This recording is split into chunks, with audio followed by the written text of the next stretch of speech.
गुरुजी चरण स्पर्श। खुश रहिए। मेरा एक निवेदन है, मैं पेशे से वकील हूँ। हाँ। और मेरे पास जो भी केस आते हैं वो गलत करके आते हैं। ठीक है। किंतु मेरा करते हुए उनको बचाना है। अच्छा। तो मुझे कोर्ट में बहुत झूठ बोलना पड़ता है। जब जाके उनको बचाता हूँ तो इसका पाप किस पे आएगा? आप जब किसी का केस लड़ते हैं तो आपको ये पता होता है कि ये आदमी गलत है या सही है? बिल्कुल बिल्कुल पता लगता है हमको, हम पहचान लेते हैं, जान लेते हैं। कोई बलात्कारी आपके पास आ जाएगा तो क्या आप उसे भी जिता देंगे? बिल्कुल बिल्कुल, हमारा पैसा ही है ना यही। यदि गलत है तो फिर गलत को आप मत जिताओ, आप कहो भैया मैं झूठ नहीं बोल सकता, मैं नहीं करता। हम केस नहीं लड़ सकते साहब। तो आप अच्छे लोगों के केस लड़ो। पंडित जी, मेरा यह कहना है कि अच्छे लोगों के तो केस बनते ही नहीं है। बात तो सही है। तो दो में से एक तो सही है।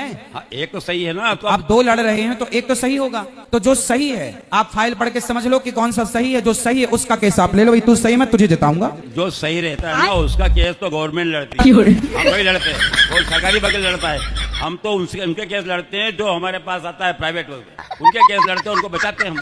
हाँ। अब हमारा तो अब जैसे हमने कई एक्सीडेंट हो जाते हैं, हम जानते हैं कि इसने एक्सीडेंट किया है, हाथ करके बदमाशी करी है, फिर भी हम उसको बचा लाते हैं और वही करवा देते हैं। फिर मैं तो मंदिर डेली जाता हूँ, आरती में डेली जाता हूँ, सुबह भी पूजा पाठ सब अच्छा करता हूँ। हम मंदिर जाते हैं और मंदिर जाने के बाद आकर गलत काम करते हैं तो मंदिर जाने का लाभ नहीं है। धंधा ही मेरा यही, तो क्या